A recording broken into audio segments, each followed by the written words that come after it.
தெருநாய்கள் கணக்கெடுப்பு நடத்துறீங்க. தெருவில் மேய்கின்ற மாடுகள் எத்தனை மாடுகள் கணக்கெடுப்பு நடத்துறீங்க.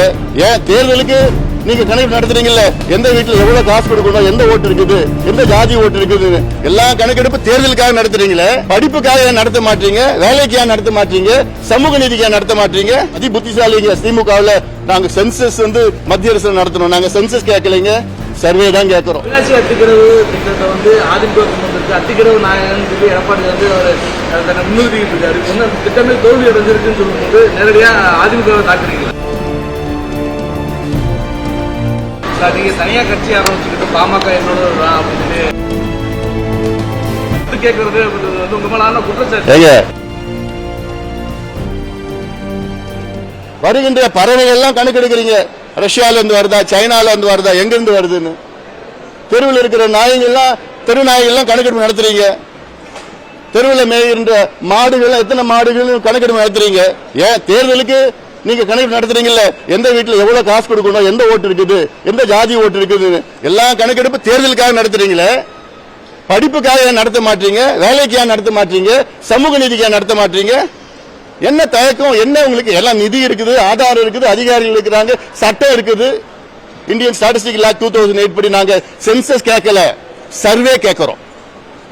அதுல திடீர்னு அதி புத்திசாலிங்க. திமுகவில் நாங்க சென்சஸ் மத்திய அரசு நடத்தணும். நாங்க சென்சஸ் கேட்கலைங்க, சர்வே தான் கேட்கிறோம். அண்டர் இந்தியன் ஸ்டாட்டிஸ்டிக் ஆக்ட் 2008 7 மாநிலங்களில் சர்வே தான் நடத்தி இருக்கிறாங்க. இந்த சர்வே செல்லும் என்று நீதிமன்றங்கள் ஏற்றுக்கொண்டிருக்கின்றார்கள். ஆனா ஸ்டாலின் அவர்களுக்கு எங்களுக்கு அதிகாரம் இல்லை என்று பொய்யை மீண்டும் மீண்டும் சொல்லி அதை ஏமாற்றுகின்ற ஒரு செயலாகத்தான் நான் பார்க்கின்றேன். கனிமவள கொள்ளையில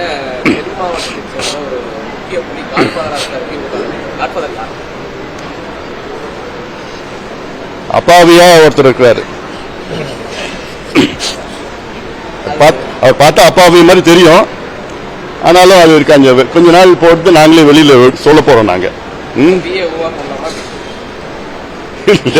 அது நீங்க எப்படி வேணா போட்டுங்க. ஆனா இது இது இது இது இல்ல. அது நாங்க எங்களுக்கு முதல்ல சிபிஐ என்கொயரி வேணும் எங்களுக்கு. இது நிச்சயமா நாங்க அழுத்தம் கொடுக்க போறோம். நாம அது மட்டும் இல்ல, நீதிமன்றத்துக்கு நாங்க செல்ல போறோம்.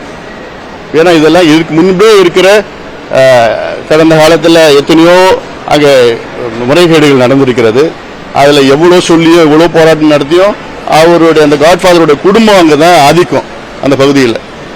அந்த குடும்பத்தை மீறி யாரும் அதிகாரிகள் அங்கே செயல்பட முடியாது. மற்ற திமுக கட்சியில் அங்க இருக்கிற நிர்வாகிகளும் செயல்பட முடியாது. எல்லாம் அப்படி அந்த ஒரு சூழல் இருக்கிறது. அதனால நிச்சயமாக இது நாங்கள் வெளியில கொண்டு வருவோம். ஏன்னா இது மற்ற இந்த மணல் கொள்ளை, இந்த கொள்ளையெல்லாம் இது கம்பேர் பண்ணி பார்த்தா ஒன்றும் கிடையாது. இந்த கனிம வள கொள்ளை செய்வதற்காகவே ஒரு அமைச்சருடைய துறையை மாத்திருக்கிறாங்க. அப்ப நீங்க புரிஞ்சுக்கணும் எவ்வளவு தீவிரமா. ஏன்னா இதை வச்சுதான், இதுல வர வருமானத்தை வச்சுதான் இந்த எலெக்ஷன் நடத்த போறாங்களாம், காசு கொடுக்க போறாங்களாம் தேர்தல். அதுக்காக தான் இப்போ இந்த துறையே மாத்திட்டு இன்னொரு துறையை கொடுத்து அது வேற மாதிரி எல்லாம் யார் எத்தனையோ பேர் சம்பந்தப்பட்டிருக்காங்க. மேல இருந்து கீழே வரைக்கும் அத்தனை பேர் இருக்காங்கல்ல. அதுல அந்த பகுதியில ஒரு காட்ஃபாதர் இருக்கார். அது கொஞ்ச நாள் கழிச்சு சொல்றேன். அவினாசி அத்திக்கிறவு திட்டத்தை அதிமுக அத்திக்கிறவு நாயகன் சொல்லி எடப்பாடி முன்னிறுத்திட்டு இருக்காரு. திட்டமே தோல்வி அடைஞ்சிருக்குன்னு சொல்லும்போது நேரடியா அதிமுக தாக்குறீங்க. இல்லைங்க, நான் ரெண்டு கட்சியும் தான் நான் சொல்றேன். இந்த திட்டம் கிட்டத்தட்ட காமராஜ் காலத்திற்கு அப்பத்துல இருந்து கோரிக்கை, அதுக்கப்புறம் பக்தோச்சலம் அறிவிச்சாரு. அப்ப 9 கோடியில பண்ணிருக்கலாம், திட்டத்தை பண்ணிருக்கலாம். அதுக்கு பிறகு இவங்க வந்தாங்கல்ல, திராவிட மாடல் வந்தாங்கல்ல, அதை பத்தி எந்த அக்கறையும் இருந்தது அவங்களுக்கு ஒண்ணுமே இல்ல. அதிமுக ஆட்சி காலத்துல அது சரியான முறையில் ஆய்வு செய்யல. திட்டம் அன்னைக்கு தேவை 3500 கோடி ரூபாயில அந்த திட்டம் நிறைவேற்றிருக்கணும். ஆனா 1400 கோடி அதுல காளிங்கராயர் வாய்க்கால் இருந்து அங்க நீரேற்று மூலமா 6 இடத்துல நீரேற்று மூலமா அங்கிருந்து ரிவர்ஸ் இருந்து கொண்டு வர தண்ணி அது இந்த பக்கத்துல இருந்து கொண்டு வந்தா கிரேடியன்ட்ல அப்படி வந்திருக்கோம். அதனாலதான் இப்போ ஏன்னா இப்போ அது முழுமையா அடையல. 20 விழுக்காடு ஏரிகளுக்கு தான் தண்ணி போகுது. அப்புறம் என்ன திட்டம்? அப்புறம் திட்டம் ஆமா திட்டம் காரணம் என்ன? ரெண்டு கட்சியும் தான் காரணம் நான் சொல்லுவேன். திமுக ஒரு துரும்பு கூட வைக்கல. திமுக தான் முக்கிய காரணம் நான் சொல்லுவேன். இல்ல இல்ல செஞ்ச அதிமுக செஞ்சிருக்கிறாங்க, செய்யறது வேற. அது வெற்றி பெறணும் இல்ல. இப்ப கூட ஒண்ணு கெடுப்பு அத்திக்கடவு அவினாசி திட்டம் 2, அப்படின்னு ஒரு திட்டத்தை கொண்டு வந்து முழுமை அடையணும். அதற்கு வந்து பாண்டியார் புன்னம்புழார் அது கொஞ்சம் நிறைவேற்றி அது கிட்டத்தட்ட ஒரு 16 கிலோமீட்டர் டனல் மூலயமா அந்த ஆத்துல இருந்து டனல் மூலயமா எடுத்து வந்து இங்க எட்டு வரணும்.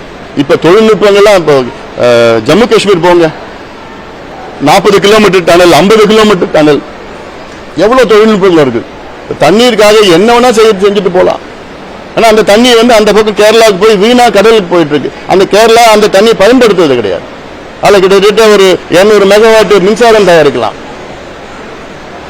இந்த திட்டம் வரணும். இதனால நான் சொல்றது திமுக ஒரு துரும்பு கூட வைக்கல, ரிப்பன் கட் பண்ணாங்க, செஞ்ச வேலை திமுக. அது இல்லாம அண்ணா திமுக கொண்டு வந்தாங்க ஒரே காரணத்தால அதுல வந்து கவனம் செலுத்தல. ஏன் தண்ணி போல 70 நாள் தண்ணி போனோம், ஏன் 70 நாள் தண்ணி போல? இப்போ 6 பம்பிங் ஸ்டேஷன் இருக்கு, ஒரு பம்பிங் ஸ்டேஷன் வேலை செய்யலாம், தண்ணி போவார். 6 சைமல்டேனியஸா வேலை செய்யணும். அப்போ இதுல என்ன பிரச்சனை, டெக்னிக்கல் என்ன பிரச்சனை, இது எப்படி அதிகப்படுத்தலாம்? அதனால இது பார்ட் 2 கொண்டு வந்தா இது முழுமை அடையும். தனியார் பல்கலைக்கழகத்திற்கு சட்ட மசோதாவாக நிறைய எய்டட் காலேஜ் பிரைவேட்டா மாற வாய்ப்பு இருக்கு. அதாவது இது வந்து ஒரு தவறான ஒரு சட்டம். அது இதுல சமூக நீதியை நிலைநாட்ட முடியாது. அரசுடன் உதவி, அரசுகிட்ட இருந்து உதவி பெற்று அப்புறம் வந்து சமூக நீதி நிலைநாட்டு இடஒதுக்கீடு நாங்கள் கொடுக்க மாட்டோம்னு சொன்னா எந்த வகையில் நியாயம்? அது எதுக்கு அரசு வந்து உதவி செஞ்சிருக்கணும், இவ்வளவு காலமா செஞ்சிருக்கணும், ஏன் இனியும் செய்யணும்? இது தவறான சட்டம். இது கம்யூனிஸ்ட் கட்சிகளும் இது எதிர்க்கிறாங்க, இது பாட்டாளி கட்சி நாங்களும் எதிர்க்கிறோம். இது இந்த சட்டத்தை திரும்ப பெற வேணும்.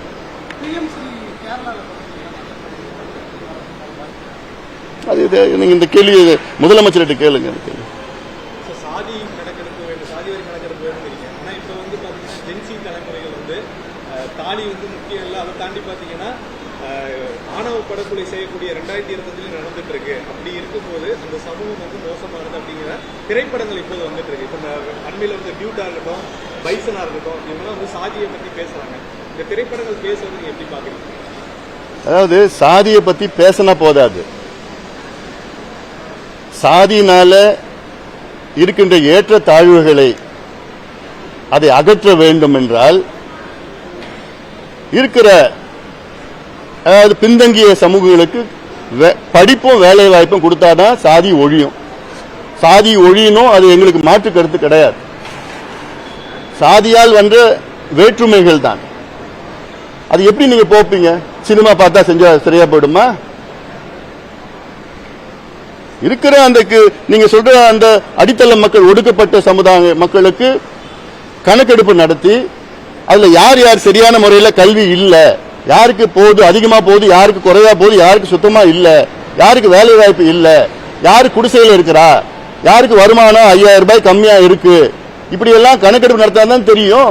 தெரிஞ்சுதானே நீங்க யாருக்கு வருமானம் குறைவா இருக்கு அவங்க வருமானத்தை ஏத்தலாம். படிக்க முடியலையா கடன் கொடுத்து படிக்க வைக்கலாம், வேலை இல்லையா அவங்களுக்கு சுய தொழில் கொடுத்து கடன் கொடுத்து வேலையை உருவாக்கலாம். அப்ப தெரியாம நீங்க சும்மா போய் சாதி ஒழியணும் சாதி ஒழியணும், எப்படி ஒழியும்? வசனம் பேசினா ஒழியுமா? சினிமா பேசினா ஒழியுமா? இல்ல மேடையில மீட்டிங் போட்டு பேசி சாதி இல்லாத ஒரு சமுதாயத்தை உருவாக்கணும் அப்படின்லாம் பேசினா முடிஞ்சுமா? என்ன முடியாது. படிப்பு கொடு, வேலையை கொடு. எப்படி நீ கொடுப்ப? யாரு கொடுப்ப? எப்படி தெரியும்? கணக்கெடுப்பு நடத்தினாதான் தெரியும். மைக்ரோ லெவல் டேட்டா வேணும். மத்திய அரசு எடுக்கிறது மேக்ரோ லெவல், அது சென்சஸ், அது தலை எண்ணுவாங்க. எங்களுக்கு மைக்ரோ லெவல். இப்போ ஒரு உதாரணம், 70 கேள்விகள் கேளுங்க ஒவ்வொரு வீட்லயும். தமிழ்நாட்டில் 2 கோடி குடும்பம் இருக்கு, அந்த 2 கோடி குடும்பத்தை கணக்கெடுப்பு நடத்துங்க. ஒரு குடும்பத்துக்கு நீங்க போயிட்டு இந்த குடும்பத்தில் எத்தனை பேர் இருக்கீங்க, இல்ல அந்த குடும்பத்தில் என்ன மதத்தை சார்ந்தவர்கள், என்ன சாதியை சார்ந்தவர்கள், என்ன உட்பிரிவை சார்ந்தவர்கள், எத்தனை பேர் இருக்கீங்க, இது சொந்த வீடா வாடகை வீடா, எத்தனை ஸ்கொயர் ஃபீட், அது ஓட்டு வீடா குடிசை வீடா, அதுல எத்தனை பேர் படிச்சிருக்கிறாங்க, எத்தனை பெண்கள் படிச்சிருக்காங்க, எத்தனை பட்டதாரிகள், முதல் பட்டதாரிகள் எவ்வளவு வேலைக்கு போறாங்க, எத்தனை வேலை, அரசு வேலையா தனியார் வேலையா, என்ன வருமானம், அந்த வீட்டுல கரண்ட் இருக்குதா, பாத்ரூம் இருக்குதா, குடிநீர் வருதா, கார் இருக்குதா, பைக் இருக்குதா, எத்தனை பசங்க ஸ்கூலுக்கு போறாங்க, கவர்மெண்ட் ஸ்கூலா, இவ்வளவு கேள்விகள் கேட்டு டேட்டா எடுத்துட்டா பட்டன் போட்டா போதும். இந்த சமுதாயத்தில் என்ன நிலையில இருக்கிறாங்க ஆட்டோமேட்டிக்கா சலவை தொழிலாளர்கள் எத்தனை பேர் இருக்காங்கன்னு தெரிஞ்சிடும், அவங்க என்ன நிலையில இருக்கிறாங்கன்னு தெரிஞ்சிடும், அதுல எத்தனை பேர் வேலையில் இல்லைன்னு தெரிஞ்சிடும், எத்தனை பேர் குடிசையில் இருக்காங்கன்னு தெரிஞ்சிடும்.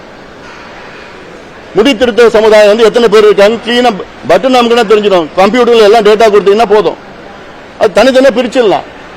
முடித்திருத்த சமுதாயத்தில் எவ்வளவு பேர் என்ன நிலையில இருக்கிறாங்க, எத்தனை பேர் வேலை இல்லை, எத்தனை பேர் படிக்கல. அப்போ நீங்க அவங்களுக்கு ஏற்ற நீங்க திட்டங்கள் வகுக்கலாம், இடஒதுக்கீடு அதிகப்படுத்தலாம். இன்னைக்கு பட்டியலின மக்களுக்கு வந்து 18 விழுக்காடு இடஒதுக்கீடு, அதை நீங்க 6ஆ பிரிக்கலாம். எம்பிசி நீங்க 5ஆ பிரிக்கலாம், பிசி நீங்க 8ஆ பிரிக்கலாம். கணக்கு தெரிஞ்சாதானே பிரிக்க முடியும். இளம் தலைமுறையை தொடர்ந்து நடிகருக்கு முன்னாடியே அது தமிழ்நாட்டினுடைய அது ஒரு டிஎன்ஏல இருக்கு. நெல் கொள்முதல் பத்தி தமிழக அரசு சரி அமைச்சர்கள் சொல்லி இப்போ வந்து நெல் கொள்முதல் அதிகரிச்சிருக்கு, வாக்குக்காக தான் வந்து பொய்யான தகவல்கள் வந்து ஈவன் துணை முதலமைச்சர் உதயநிதி ஸ்டாலினுக்கும் விவசாயத்திற்கும் நெல் கொள்முதல் எந்த சம்பந்தமும் கிடையாது. அது உங்களுக்கும் தெரியும், எங்களுக்கும் தெரியும், எல்லாத்துக்கும் தெரியும். இப்போ நான் சொன்ன ஸ்டாட்டிஸ்டிக்ஸ் நான் மறுபடியும் சொல்றேன். இப்போ தமிழ்நாட்டில் மொத்தம் ஆண்டிற்கு குறுவை சம்பா தாளடி இதுல நெல் கொள்முதல் செய்கிறது வந்து கிட்டத்தட்ட 1,20,000 டன். அதுல தமிழக அரசு செய்யறது வந்து வெறும் 40 லட்சம் டன் தான். மீதி 80 லட்சம் டன் வந்து தனியார் கொள்முதல் செய்கிறாங்க. அந்த 40 லட்சம் டன்ல இப்போ குறுவையில் 6 லட்சம் ஏக்கர் பயிர் செஞ்சிருக்காங்க. டெல்டாவில் 6 லட்சம் ஏக்கர்ல இந்த ஆண்டு கொஞ்சம் அதிகமா வந்திருக்கு. ஏன்னா கொஞ்சம் அதுக்கு முன்பு கொஞ்சம் மழை எல்லாம் வந்திருக்குது. இல்ல சராசரியா வந்து அரசு கொள்முதல் செய்யறது வந்து 18 லட்சம் டன் 6 லட்சம் ஏக்கர்ல செஞ்சிருக்கணும். ஆனா இப்போ அரசு இது வரைக்கும் 5 லட்சம் டன் தான் செஞ்சிருக்கிறாங்க. 18 லட்சம் டன் நெல் கொள்முதல் செஞ்சிருக்கணும் 6 லட்சம் ஏக்கர்னா. ஆனா எவ்வளவுன்னா 5 லட்சம் டன் கொள்முதல் செஞ்சிருக்கிறாங்க. ஏன் செய்யல? இப்ப மழை பெஞ்சிடுச்சு, விவசாயி எல்லாம் வச்சுக்கிட்டு அந்த நெல்லை வச்சுக்கிட்டு அவங்க பாவம் அப்படியே மூடி போட்டு வச்சிருக்காங்க. அதுல நனைஞ்சு கிணிஞ்சு விளைஞ்சிடுச்சு. இப்போ அந்த 4 மாவட்டம் நான் சொன்ன 4 மாவட்டத்தில் 914 கொள்முதல் நிலையங்கள் தான் இருக்கு. தஞ்சை, திருவாரூர், நாகை, மயிலாடுதுறை. ஒரு நாளைக்கு ஒரு கொள்முதல் நிலையத்தில் 1000 மூட்டை கொள்முதல் செய்யலாம். 1000 மூட்டைனா 40 டன், ஒரு மூட்டை 40 கிலோ, அவ்வளவுதான் கெப்பாசிட்டி இருக்கு அவங்களுக்கு. இந்த கெப்பாசிட்டி வச்சுக்கிட்டு நீங்க செப்டம்பர் 1 இருந்து தீபாவளிக்கு முன்பு 20ஆம் தேதி இந்த 50 நாள்ல நீங்க கொள்முதல் செஞ்சிருந்தீங்கன்னா கெப்பாசிட்டியில 16 லட்சம் டன் கொள்முதல் செஞ்சிருக்கலாம். 70 நாள்ல 914 சென்டர்ஸ்ல ஒரு சென்டர்ல 40 டன் ஒரு நாளைக்கு.